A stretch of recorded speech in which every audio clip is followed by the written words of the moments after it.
అందరికీ పేరు పేరున నమస్కారాలు. ఎన్ని పనులున్నా అన్ని వదిలేసి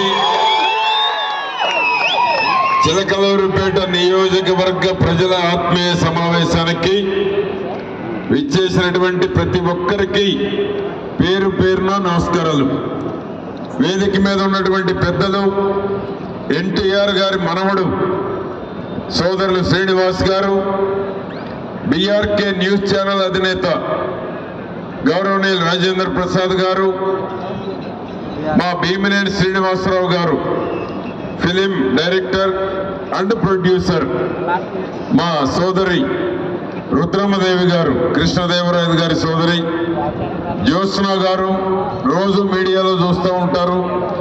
అధ్యక్షత వహించినటువంటి డబుల్ పిహెచ్డి సాంబశివరావు గారు కందిమళ్ళ. ఎందుకంటే ఎన్టీఆర్ గారి దగ్గర నుంచి చంద్రబాబు నాయుడు గారి వరకు కూడా వారు రాసేటువంటి వ్యాసాలు, వారు రాసేటువంటి సారా సంహారం అప్పుడు కూడా ఒక మంచి డైలాగ్స్ చంద్రబాబు నాయుడు గారికి, ఎన్టీఆర్ గారికి అందించినటువంటి వారు అధ్యక్షత వహిస్తూ ఉన్నారు. ఆ విధంగా వారికి ఈ సమావేశాన్ని 15 రోజుల పాటు కష్టపడినటువంటి టీం అందరికీ, నాకు ఆ పేర్లు ఇవ్వలేదు, టీం సభ్యులందరికీ, అప్పారావు గారితో పాటు టీం సభ్యులందరికీ పేరు పేరు నా పేరు చివరిలో, ఎందుకంటే మీరు భోజనానికి సమయం అవుతుందని నేను ఆదుర్త పడుతూ ఉన్నాను. ఓపిక ఉందా? ఓపిక? చిలకలూరుపేటకి వినపడాలి ఓపిక అక్కడికి. ఆ విధంగా అందరికీ, మీడియా మిత్రులందరికీ పేరు పేరున నమస్కారాలు తెలియజేస్తున్నాం. చాలా మంది డిఫరెంట్ ప్లేసెస్ సజెషన్ చేశారు.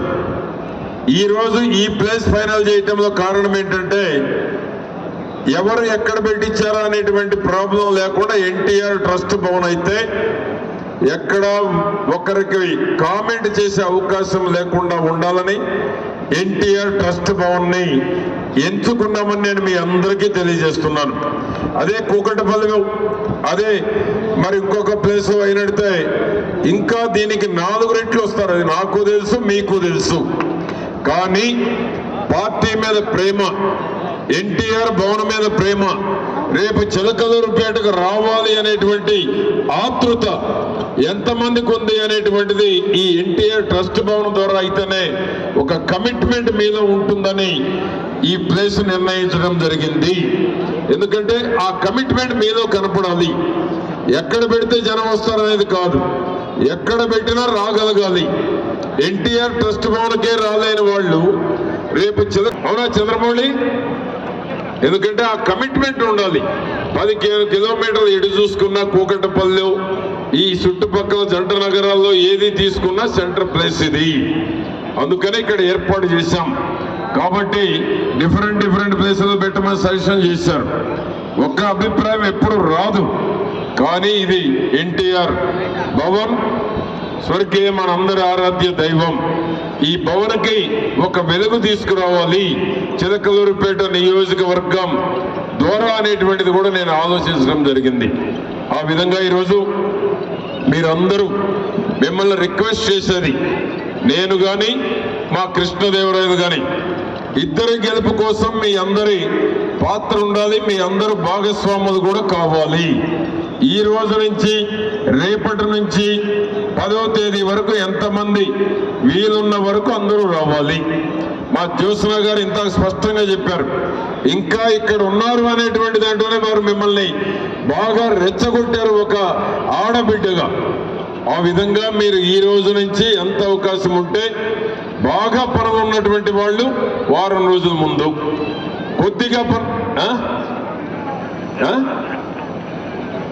1వ తారీఖు నుంచి రావాలంటున్నాడు మా చంద్రమౌళి అయితే. ఆ విధంగా అవకాశం ఉన్నంత వరకు, వీలైన వరకు మీరు వస్తే మీ ప్రభావం మీకు ప్రభావం ఉంటుంది.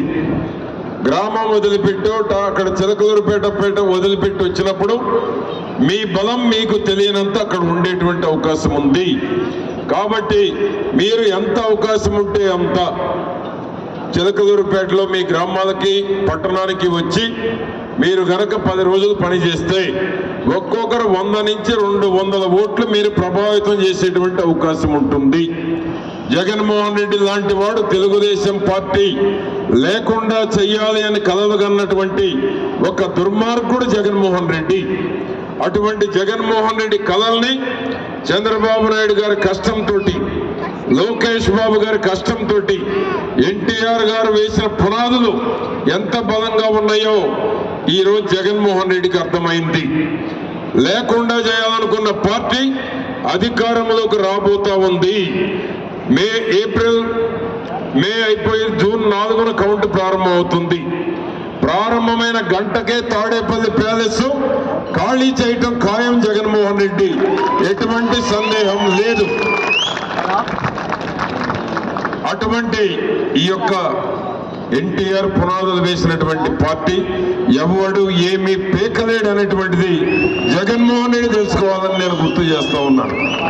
ఆ విధంగా మన పార్టీ బలమేంటో, పార్టీకి ఉన్నటువంటి పునాదులు ఎలాంటియో ఇప్పటికే జగన్మోహన్ రెడ్డికి అర్థమైపోయింది. కనుక ఈరోజు మనం కూడా మీరు మీ వంతు పాత్ర పోషించాలి. రాజకీయాల్లో మీరు అన్ని చూస్తూ ఉన్నారు.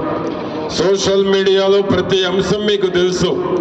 సోషల్ మీడియాలో మీరు చూడనటువంటి వారు ఎవరు లేరు. ఇక్కడ నుండి మీరు కూడా సోషల్ మీడియాలో బ్రహ్మాండంగా పోస్టులు పెడతా ఉన్నారు. కానీ జగన్మోహన్ రెడ్డి లాంటి వారు, మా భీమినేని శ్రీనివాసరావు గారు చెప్పారు, ఎన్టీఆర్ గారి దగ్గర నుంచి ఎన్టీఆర్ గారి మీద ఉన్నటువంటి ప్రేమ, ఆనాడు రాజకీయాలకు అతీతంగా ఎన్టీఆర్ను ప్రేమించారు.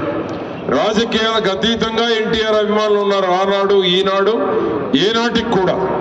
అదేవిధంగా మన రాజేంద్ర ప్రసాద్ గారు స్పష్టంగా చెప్పారు, ఒక జైలుకి వెళ్ళి వచ్చిన వ్యక్తి, అవినీతిలో కూరుకుపోయినటువంటి వ్యక్తి, మరలా తిరిగి ఏ రోజు ఏ కన్విక్షన్ పడుతుందో మరి ఊహించే ఎటువంటి వ్యక్తి రాష్ట్రానికి ముఖ్యమంత్రిగా ఉంటే 5 ఏళ్లు ఎంత నష్టపోయారు. ఆంధ్రప్రదేశ్ అని పేరు చెప్పుకోవటానికి పక్క రాష్ట్రాలు పోయి ఆంధ్రప్రదేశ్ అని చెప్పుకోవాలంటే సిగ్గుపడేటువంటి పరిస్థితి ఈనాడు ఆంధ్రప్రదేశ్కి వచ్చింది. వచ్చిందా రాలేదా మీకు చెప్పండి? వచ్చిందన్న వాడు చెయ్యొద్దండి. మీకు కూడా ఎక్సర్సైజ్ కావాలి, మళ్ళా కొద్దిగా ఎక్కువ భోజనం చేయాలంటే చేయాలా లేదా? అందుకనే ఒక జగన్మోహన్ రెడ్డి లాంటి వ్యక్తి ఉంటే, స్వాతంత్రం వచ్చినాక ఏ ముఖ్యమంత్రి ఇన్ని దుర్మార్గాలు, ఇన్ని అరాచకాలు, ఇన్ని తప్పుడు కేసులు, వ్యవస్థలన్నింటినీ భ్రష్టు పట్టించినటువంటి ఏ ముఖ్యమంత్రి లేరు. ఈరోజు జగన్మోహన్ రెడ్డి అన్ని రకాలుగా వ్యవస్థలను భ్రష్టు పట్టించారు. లా అండ్ ఆర్డర్ పూర్తిగా మర్చిపోయారు. వైసీపీ కండ వేసుకుంటేనే లా అండ్ ఆర్డర్, ఎదుటి పార్టీలందరికీ లా అండ్ ఆర్డర్ లేదు ఆంధ్రప్రదేశ్లో. అందుకనే చాలా మంది హైదరాబాద్ వచ్చేశారు.